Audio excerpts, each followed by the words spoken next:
కాంగ్రెస్ గాంధీ భవన్ వద్ద మా ప్రతినిధి ప్రతాప్ ఉన్నారు. ప్రతాప్ దగ్గరికి వెళ్దాం. కాంగ్రెస్ పార్టీలో ప్రధానంగా ప్రతాప్ మనకు అందుబాటులో ఉన్నారు. కాంగ్రెస్ పార్టీలో రేవంత్ రెడ్డి అటు పిసిసి అధ్యక్షుడిగా ఇటు ముఖ్యమంత్రిగా కూడా ఉన్నారు కాబట్టి ఖచ్చితంగా ఆ పార్టీలో మార్పు అనేది జరగబోతుంది. అసెంబ్లీ ఎన్నికల్లో విజయవంతంగా పిసిసి అధ్యక్షుడిగా విజయవంతమయ్యారు. 64 స్థానాల్లో కాంగ్రెస్ని గెలిపించి ఆయన ముఖ్యమంత్రి అయ్యారు. పార్లమెంట్ ఎన్నికలు వెంటనే ఉన్నాయి కాబట్టి ఆయన పార్లమెంట్ ఎన్నికల వరకు కంటిన్యూ అయ్యారు.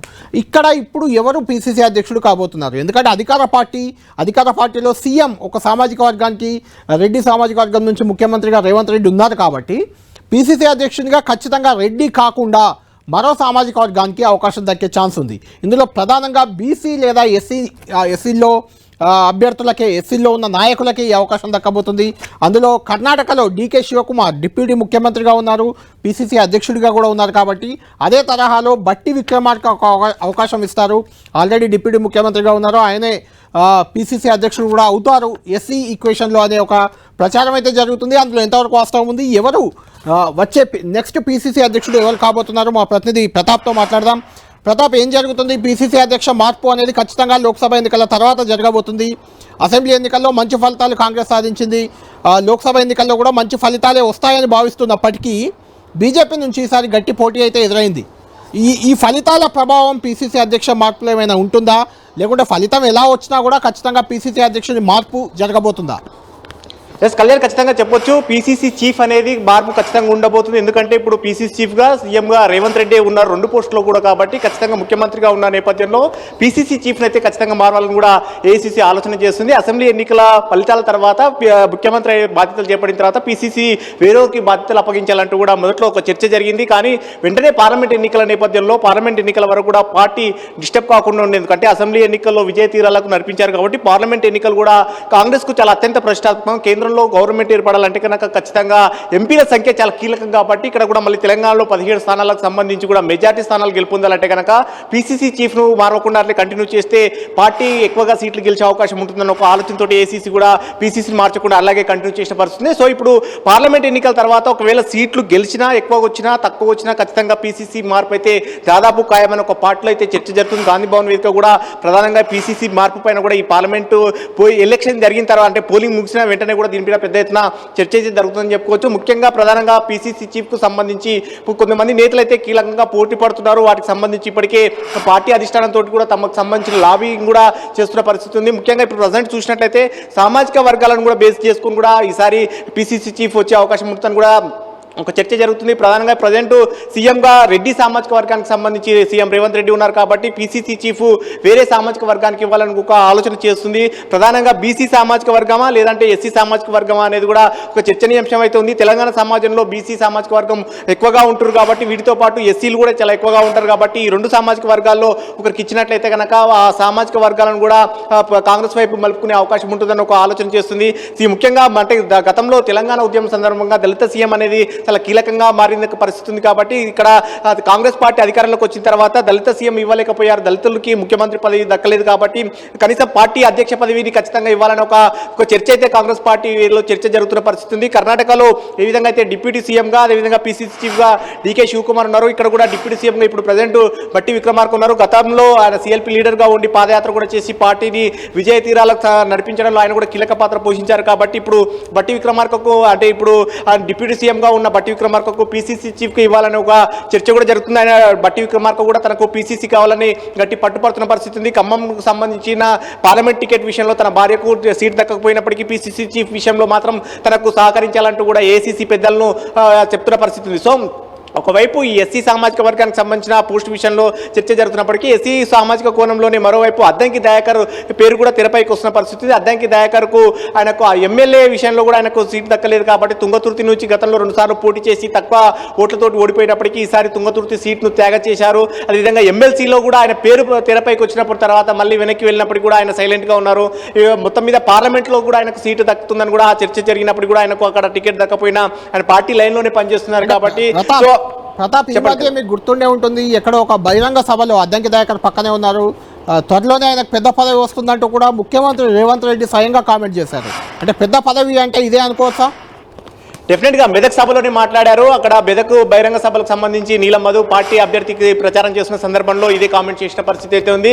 ఖచ్చితంగా అద్దంకి దయాకర్ కీలకమైన పదవిలో ఉండబోతారు. ఆయన పార్టీకి నడిపించే విధానంగానే కానీ ముఖ్యమైన పార్లమెంట్ ఎన్నికల తర్వాత ఆయన ముఖ్యమైన పోస్టులో ఉండబోతున్నారు అంటూ కూడా ఇండికేషన్ ఇచ్చారు. సో రేవంత్ రెడ్డికి కూడా అత్యంత సన్నిహితంగా అద్దంకి దయాకర్ నడుస్తున్నారు. మొదటి నుంచి కూడా రేవంత్ రెడ్డి కనుసన్నల్లో ఆయన వాయిస్ ని గొంతుకొని వినిపిస్తున్న పరిస్థితి ఉంది. గతంలో ఆయన సొంత జిల్లా నల్గొండ జిల్లాకు సంబంధించిన కీలకమైన నేతలతోటి కూడా ఆయన మాట పట్టింపులతోటి ఆయన నిష్ఠూర్కం కావాల్సి వచ్చింది. కాబట్టి ఆ పరిస్థితుల నేపథ్యంలో రేవంత్ రెడ్డికి అన్ని సందర్భాల్లో అండగా నిలిచారు. కాబట్టి ఖచ్చితంగా రేవంత్ రెడ్డి కూడా అద్దంకి దయాకర్ విషయంలో చాలా పాజిటివ్ వేవ్ టాక్ లో ఉన్నారు. సో ఈ నేపథ్యంలో అద్దంకి దయాకర్కే ఎక్కువగా రేవంత్ రెడ్డి నుంచి సహాయ సహకారాలు లభించే అవకాశం ఉన్నట్టు కూడా పార్టీలో ఒక చర్చ జరుగుతుంది. ఇప్పుడు బట్టి విక్రమార్కకు డిప్యూటీ సీఎం ఉంది కాబట్టి అద్దంకి దయాకర్ ఎస్సీ సామాజిక వర్గమే కాబట్టి అతనికి ఇవ్వాలని ఒక ఆలోచన కూడా చేస్తుంది. ఇతనితో పాటు ఒకవేళ ఎస్సీ సామాజిక వర్గంలో ఒకవేళ మాల సామాజిక వర్గం వీళ్ళు కాబట్టి ఒకవేళ మాదిగకే ఇవ్వాలనుకుంటే కనుక సంపత్ కుమార్ పేరు కూడా తెరపైకి వస్తున్నట్టు కూడా పార్టీ వర్గాలు చెప్తున్నాయి. సంపత్ కుమార్ కూడా ఆయన ఎంపీ టికెట్ కి ఆశించారు. నాగర్ కర్నూలు పార్లమెంట్ నుంచి ఆశించినప్పటికీ ఆయనకు టికెట్ దక్కలేదు. ఆయన కూడా తర్వాత కీలకమైన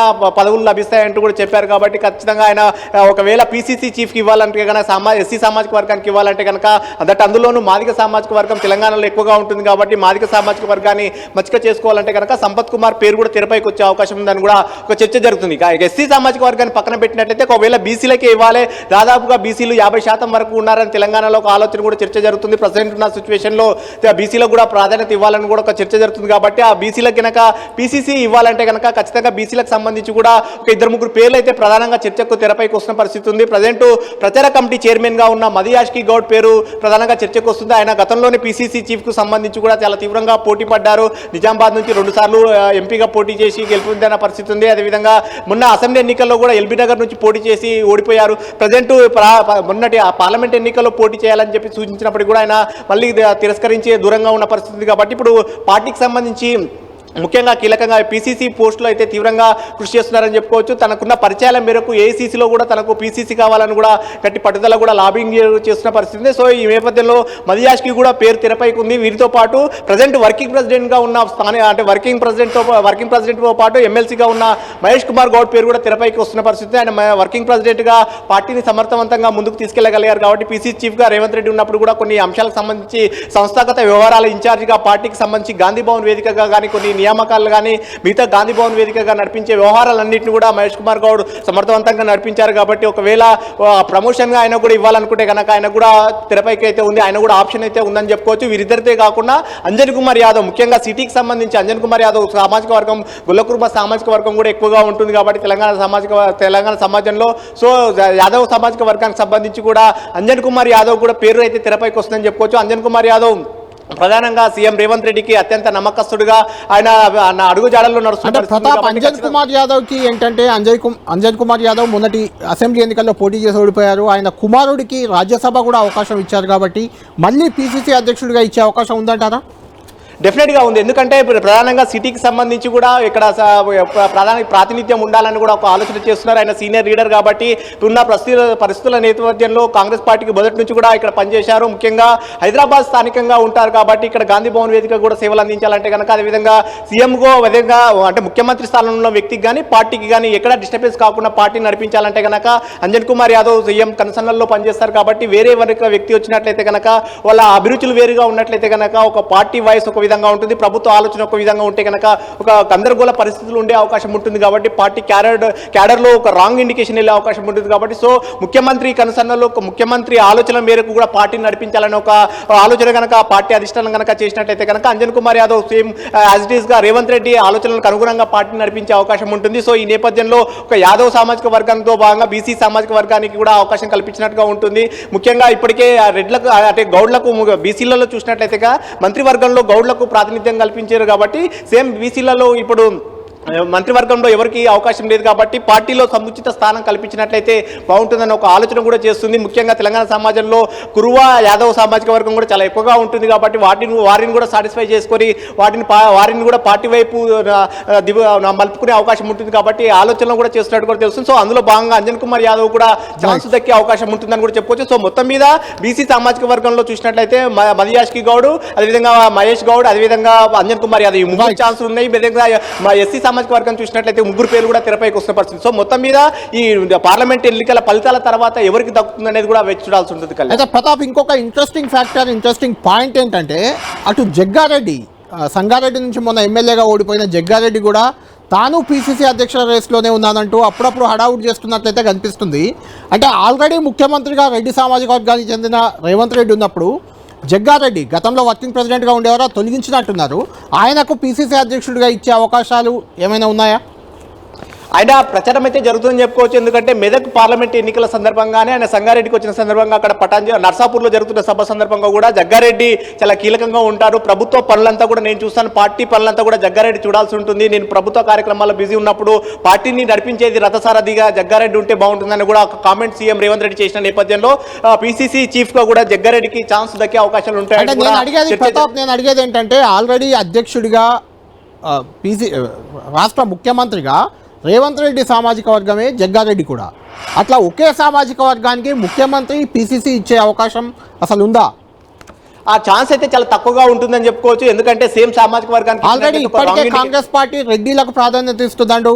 అటు మాదిగ సామాజిక వర్గం నుంచి పెద్ద ఎత్తున విమర్శలు వస్తున్నాయి. మనకు తెలుసు, అసెంబ్లీ ఎన్నికలకు ముందు వచ్చింది, పార్లమెంట్ ఎన్నికలకు ముందు వచ్చింది, బీసీలో కూడా విమర్శలు వస్తున్నాయి. ఈ సమయంలో జగ్గారెడ్డి పేరు పరిశీలనకు వస్తుందా? డెఫినెట్గా మీరు అన్నట్టుగా అసెంబ్లీ ఎన్నికల సందర్భంగా కూడా ఎక్కువ టికెట్లు కూడా రెడ్డి సామాజిక వర్గానికే టికెట్లు దక్కాయి కాబట్టి అప్పుడు గెలుపోవటంలో ప్రాతినిధ్యం తీసుకొని ఆ విధంగా కేటాయించామంటూ కూడా సరి చెప్పుకునే ప్రయత్నం చేశారు. ఇప్పుడు పార్టీ పదవికి సంబంధించి మాత్రం ఖచ్చితంగా ఈ సమీకరణాలన్నిటి కూడా చర్చకైతే వస్తాయి, పెద్ద ఎత్తున ఈ చర్చనీయాంశంగా మారుతాయి. మిగతా ప్రతిపక్షాలే కానీ మిగతా సమాజం నుంచి కూడా ఒక ప్రశ్నలు అయితే చాలా తీవ్రంగా ఎదురయ్యే అవకాశం ఉంటుంది. కాబట్టి ఖచ్చితంగా ఈ విషయంలో ఆచితూచి అడుగులు వేయాల్సి ఉంటుంది, చాలా జాగ్రత్తగా స్టెప్స్ చేయాల్సి ఉంటుంది. ఎందుకంటే పొలిటిక్స్గా అన్ని సామాజిక వర్గాలను కలుపుకెళ్ళి ముందుకెళ్ళాల్సిన అవసరం ఉంటుంది. కాబట్టి సేమ్ రెడ్డి సామాజిక వర్గానికి 2 పదవులు దక్కినట్లయితే కనుక చాలా వ్యతిరేకత వచ్చే ప్రభావం ఉంటుంది. కాబట్టి పీసీసీ చీఫ్ గా మాత్రం జగ్గారెడ్డికి ఛాన్స్ చాలా తక్కువగా ఉంటుందని చెప్పుకోవచ్చు. ఎందుకంటే రెడ్డి సామాజిక వర్గానికి కాబట్టి అతనికి ఛాన్స్ దక్కే అవకాశం లేకపోతే చాలా వరకు అయితే బీసీ లేదా ఎస్సీ సామాజిక వర్గానికి ఛాన్సెస్ అయితే దక్కే అవకాశాలు ఉంటాయి. Kalyan, right, thank you Pratap. Congress పార్టీలో పీసీసీ అధ్యక్ష మార్పుకు సంబంధించి అలా ఉంటే ఇక